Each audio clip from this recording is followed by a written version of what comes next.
Ndabasohoje mwebwe mwese mukurikiye Mama Edwine Official.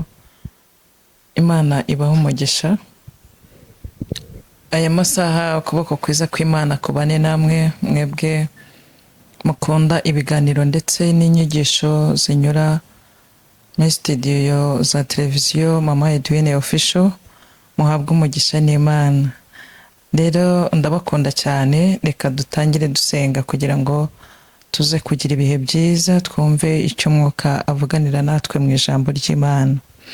Mwami Imana yacu nziza, uri Imana ikomeye, izina ryawe nirihimbazwe, kubera ko dukunda urukundo ruhebuje, wagize neza cyane kuturinda, warinze abadukurikiye ndetse n'abazadukurikira, ubwami bwawe nibushyirwe hejuru.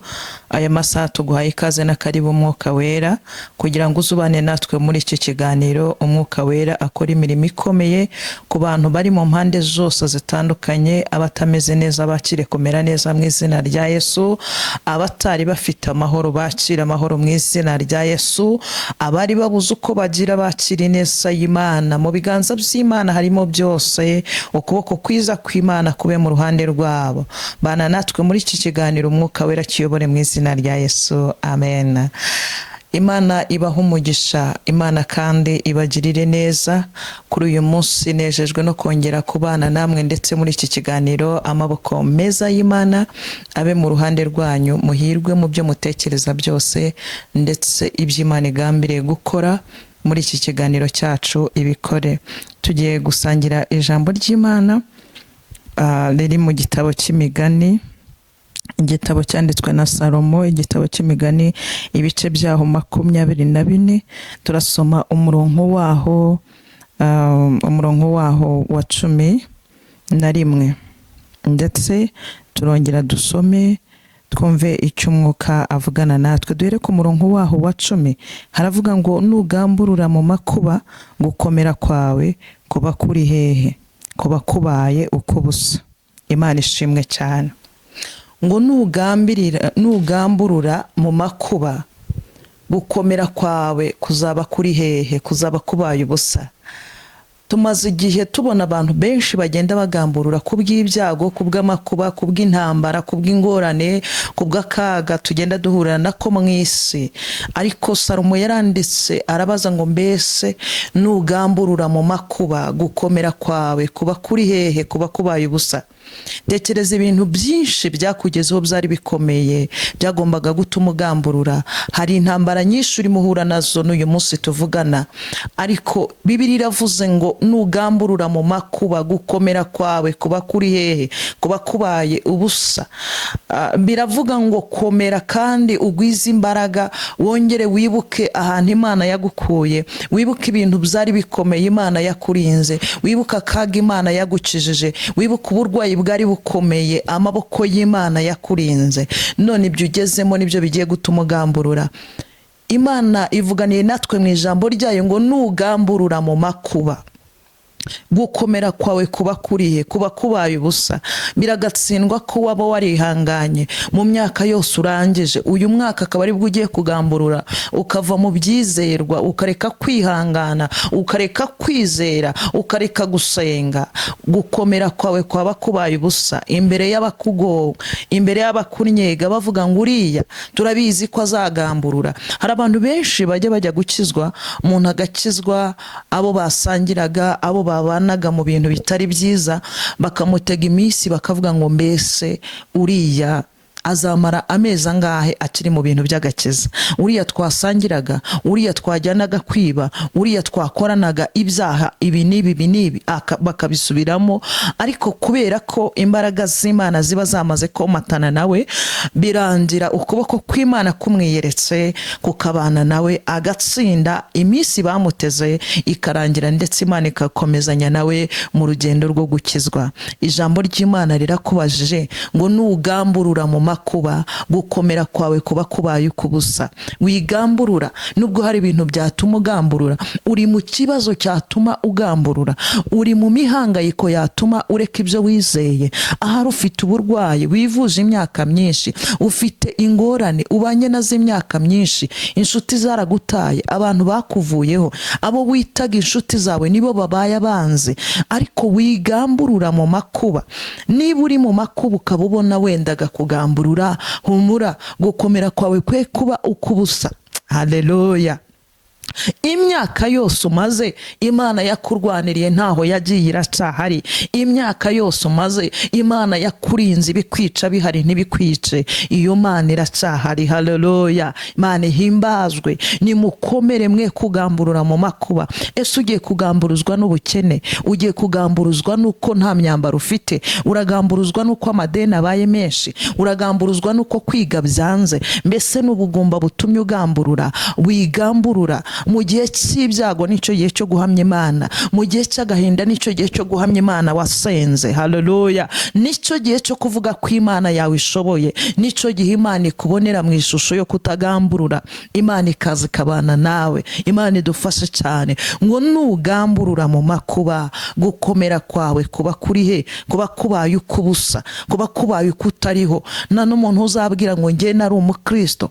Bibiliya ivuga iki? Iravuga ngo imirimo ya nyuma niyo izahesha iya mbere agaciro.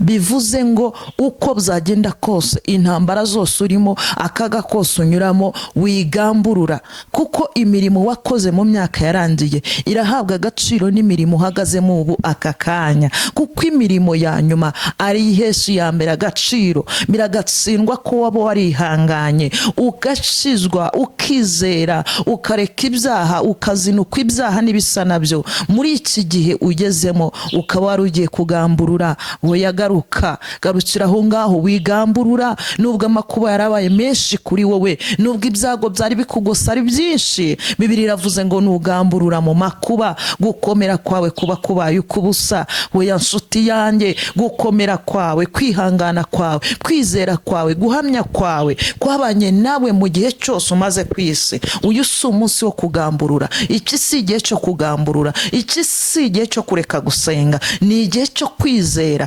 ukabwira Satani ngo yabanye nanjye cya gihe. Haleluya. Ntaho yagiye iracyahari. Ukabwira Satani ko muri Yesaya 57 handitse ngo kuko umwami Imana izantabara, nicyo gituma ntamwara, nicyo gitumye nkomera mu maso hanjye hakamera nk'urutare, ngo kandi nzi ko ntazakorwa n'isoni. Haleluya. Nugamburura mu makuba, gukomera kwawe kuba kubaye ubusa, ariko kuko umwami Imana izagutabara, nicyo gituma utamwara, nicyo gitumye ukomeye mu maso hawe hakamera nk'urutare. Imbere y'abakurwanya ugomba kuhakomerera, imbere y'abaguhiga ugomba kubereka ko Imana yawe ishoboye, imbere y'abavuze ko utazishima ugomba kwishimira imbere yawe, ugomba gusekera imbere y'abanzi bawe. Niba hari ikintu kimwaza Satani, ni ukubona uko wahamagawe ukennye, ntacyo ufite, ntacyo bashije, dayimoni akabona mu gihe Imana ikugiriye neza, iguhaye ibyo yari yaragusezeranije, ugomeje guhamya Imana yabiguhaye, ukagomba kwizera Imana wizeragwa udafite ibyo kurya. Niba hari ikintu gikomerera Satani, ni ukubona umuntu akizwa kandi anakize, ni ukubona umuntu akizwa afite ubukire, ni ukubona umuntu akizwa afite ibifatika. Satani agorwa n'ibyo bintu cyane, akavuga ngo mbese ko narinzi ko ubwo ntamushoboye mu gihe cy'imibabaro ye, mu gihe cyo kunezerwa ari igihe cyo kwibagirwa, nari mbonye aho mufatira kugira ngo mbone uko mubuza ubugingo. Ayiwe, dayimoni ajya mwara cyane iyo twizeye Imana dukennye tugakomeza no kuyizera twakize. Dayimoni amwara cyane iyo wizeye Imana nta mugabo ufite ugakomeza no kuyizera umufite. Dayimoni aseba cyane iyo wizeye Imana udafite akazi ugakomeza no kuyizera warakabonye. Dayimoni amwara cyane iyo wizeye Imana uri ingumba ugakomeza no kuyizera Imana iguhaye urubyaro. Haleluya. Imana ishimwe komeza wizere Imana, ntugamburure. Si igihe cyo kugamburura. Nubwo amakuba yarakubayeho menshi, nubwo ibigeragezo byari bibaye byinshi kuri wowe, ariko wigamburura, kuko nugamburura mu makuba, gukomera kwawe kuzaba kubaye ukubusa. Ntabwo uzaza ngo utubwire ngo ngewe burya kera rero nari intwari, kera nari umugabo, kera nari nshoboye, kera nari nkomeye, kera narizeraga ubu sinkizera. Oya, gukomera kwawe kuba kubaye ukubusa. Ariko nuhagarara ku ijambo Imana yavuganye nawe, ukavuga ngo naho uyu munsi bitari kwemera, ndabizi neza ko umucunguzi wanjye ariho, ndabizi neza ko uyu mubiri wanjye numara kubora nzareba Imana Data nambaye undi mubiri. Haleluya. Nuhagarara ugahamiriza Satani, ukamubwira ngo iyabanye nanjye ca gihe n'uyu munsi iracyari kumwe nanjye, ukamubwira ngo iyabashije gutsindira Dawidi agatsinda Goliyati amurusha uburebure n'ubunini, uwo niwe nizeye, uwo niwe niringi. Ukabwira dayimoni, ukamubwira tumva, winsuzugurira Imana yanjye iyakuye Meshaki na Saduraka na Abedenego mu rwobo rw'intare. Iyo ngiyo yabakuye mu itanura ry'umuriro, ibakura mu itanura ry'umuriro. Nebukadinezeri yarazi ko ibyabo birangiye, iyabanye nabo n'umwotsi ntubanuke ku musatsi. Iyo ngiyo niyo yo kwizerwa. Bwira Satani ngo nubwo wanyihebesheje, ukanshyira mu gihe mbona ko isi ntakiyikunze, ukanshyira mu gihe mbona ko kubaho kwanjye bitakimbereye, ni igihe cyo kubaho, kuko kugamburura ko sinkigamburuye. Haleluya. Ntabwo kigamburuye. Gukomera kwawe kwaba kubaye ukubusa. Minsi wizereye yabibaye iminsi y'ipfabusa. Imana idufasha cyane, kandi Imana iturwanirire. Hari igihe duhura n'intambara n'ibigeragezo n'ubuzima bwo mu isi bugoranye, ugasanga gukomera kwawe kubaye ubusa. Ariko ndakwifuriza ko gukomera kwawe kutaba ukubusa, ahubwo ukwiriye kuba wo guhamya mu gihe nk'iki. Mu gihe ukennye hamya, mu gihe wakize hamya. Hamya Imana yabanye nawe cya gihe, kuko n'uyu munsi iracari kumwe nawe. Ngo Uwiteka niwe wafashe ikintu gikomeye kigomba gutuma nawe ubwawe utagamburura mu makuba. Tekereza Abisirayeli bava mu Egiputa, umutima wa Farawo wari unangiye cyane. Mu Kuva ibice 3 niko hatubwira, wari unangiye cyane, ngo yarasinye ararahira aravuga ngo ubu bwoko sinzaburekura, ahubwo nibubabazwe cyane, ngo bujye bukoreshwa imirimo y'uburetwa, ngo kugira barushaho gutsikamirwa Imana yabo bayibagirwe. Ngo Uwiteka kuko ari wavuganye na Mose, aramubwira tugende ubwire Farawo arekura ubwoko bwanjye bwa Isiraheli bukomeze bugende. Ijambo Imana yavuze irikurikirana imyaka 1000 kugeza irisohoje. Haleluya. Ntabwo ukwiriye kugamburura. Iyo aza kuba Abisiraheli baragamburuye, bakagambura bakavuga ati ubwo Imana itanze ikimenyetso cya mbere mu Egiputa, Farawo ntaturekure, igatanga icya kabiri, icya kane, icya gatanu kugeza ku bimenyetso 9, Farawo ataraturekura. Ikimenyetso cya 10 Bibiliya ivuga ko aricyo cyatumye Farawo arekura ubu bwoko bwa Isiraheli. Haleluya. Ibimenyetso byose Imana imaze igihe itanga ku buzima bwawe, ntabwo abanzi bawe byabateye ubwoba, na nubwo byabakanze ngo bareke kukwirukankaho, na nubwo byabasubije inyuma, baracyakomeje urugendo rwo kukurwanya.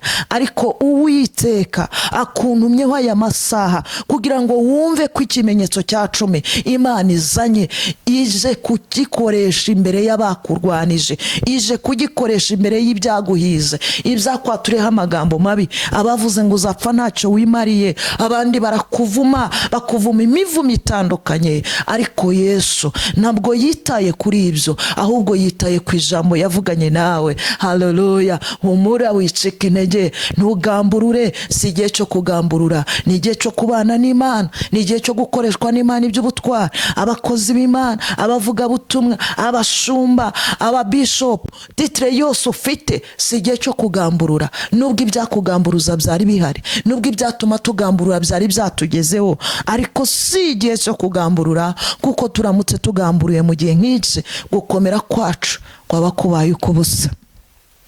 Imana yacu ifite imbaraga zihambaye. Ngo Abisiraheli Farawo amaze kubarekura, ngo imbere yabo hari inyanja itukura, inyuma haturutse ingabo za Farawo zivuye mu Egiputa zibakurikiye, ngo impande n'impande hari imisozi, ngo bashaka inzira barayibura. Ariko kuko Imana itajya ibura inzira papa, kuko Imana itajya ibura inzira mama, wa mubyeyi we ntabwo Imana ijya ibura inzira, wa mukobwa we ntabwo Imana yabura inzira yacamo ngo ikugirire neza, wa musore we ntabwo Imana yabura inzira yacamo ngo ikugirire neza. Ngo Uwiteka abona igisubizo mu kibazo. Haleluya. Uwiteka ubona igisubizo mu kibazo niwe dukwiriye kwizera. Mwizera nubwo inyanja yari iri imbere yawe yatukuraga, mwizera nubwo inyuma yawe hari ingabo za Farawo, mwizera nubwo impande n'impande hari imisozi. Gira kwizera guhambaye. Wibuke yabanye nawe mu Egiputa, wibuke yakurinze amaboko akomeye ya Farawo, wibuke yarinze Daniyeli mu rwobo rw'intare. Haleluya. Ibuka ya yindi yazuye Lazaro, Imana ishimwe. Ibuka ya yindi yakijije umukobwa wa Yayiro. Haleluya. Hari abantu benshi wafatiraho ingero mu bintu Imana yagiye ikora bigiye bitandukanye. Imana yabaye mu ruhande rwawe, uko byagenze kose ntiyagutaye. Ngo Imana ihita ibona inzira hagati mu nyanja itukura. Imana ibonamo inzira, ngo ibwira Mose ngo nicyo ufite. Mose yibwiraga ko nawe noneho kuri iyo nshuro batari bushobore kwambuka, ariko kubera ko Imana yacu itajya ibura inzira, kubera ko Imana yacu itajya ibura uko ibigenza, kubera ko Imana yacu itajya ibura icyo yakoresha kugira ngo ikurengere. Haleluya. Imana ishimwe cyane. Imana ikoresha itegeko, ibwira Mose ngo narambike iyo nkoni hejuru y'inyanja, hejuru y'inyanja itukura. Ngo iyo nkoni akiyirambikaho, inyanja yigabanyamo kabiri, bambukira humutse. Haleluya. Ni igihe cyo kwigabanyamo kw'inyanja yari iri imbere yawe, ni igihe cyo kwigabanyamo kw'ikibazo cyari kiri imbere yawe, ni igihe cyo kwigabanyamo kw'amadeni yari ari imbere yawe. Ni igihe Uwiteka atanze itegeko kugira ngo iyi nyanja yari kuri imbere. Inyanja ni ikibazo, inyanja ni intambara wari urimo, inyanja ni akaga wari ufite. Haleluya. Haleluya. Tarabini for enestai zomeniansedre tarawini mazo peresika. Haleluya. Haleluya. Iyi nyanja yari kuri imbere. Ni igihe cyo kubonekamo inzira, ni igihe cyo kubonekamo amahirwe, ni igihe cyo kubonekamo ibyishimo. Mu mubabaro wawe Imana iciyemo inzira, ugiye kwishima. Mu gahinda kawe Imana iciyemo inzira. Iyaciye inzira mu nyanja itukura, Abisiraheli bakambukira humutse. Ivuganye nawe ngo ni igihe Uwiteka agiye guca inzira aho wabonaga ko zitari, aho wabonaga ko bitakemera, aho wabonaga ko nta nzira yahaboneka. Imana yishakiyemo inzira. Imana ishimwe cyane.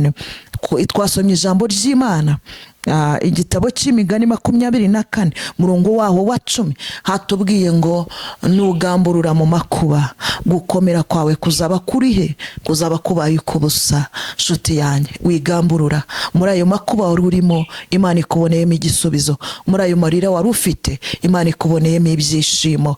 Muri izo ntambara wari uri kunyuramo, Imana izihinduye ibisubizo. Haleluya. Wigamburura, izere. Iyo wizeye ntabwo igikoze isoni, kandi ntabwo igituma abayiringiye bamwara. Naho byamera bite, ntabwo Uwiteka yakureka, ntazagutanga. Imana ibaha umugisha.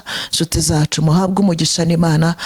Reka dusoze n'ubundi dusenga kugira ngo Umwuka Wera asigikire ubutumwa bwiza anyujije muri nge, namwe mubashe kubwumva kandi mwumvire icyo Umwuka avuganiye namwe mu ijambo rye. Amen. Uri Imana yacu, uri nziza, ubereye mwiza abagutegereje bose. Izina ryawe nirihimbazwe. Mbese turamutse tugamburiye mu makuba, gukomera kwacu kwaba kubaye ukubusa. Umwanzi yavugiriza impundu kunesha, abatwanga babyina insinzi. Ariko Mwami, wavuganye natwe ko utazigera utureka, utazigera uduhana mu maboko y'ibiduhiga. Hereza umugisha abantu bose bateze amatwi iri jambo, ndetse n'abazaritega amatwi bahabwe umugisha nawe. Imbaraga zawe zibe mu ruhande rwabo, ubaneshereze cyane kandi ubatsindire ibyo babonaga ko nta nzira irimo. Ubabere inzira kugira ngo batagamburura mu makuba, kugira ngo batagamburura mu byago, ahubwo gukomera kwabo kube gukomera kw'ibihe byose. Urakoze Yesu, kuko ubikoreye kuyubahisha mu izina rya Yesu. Amen.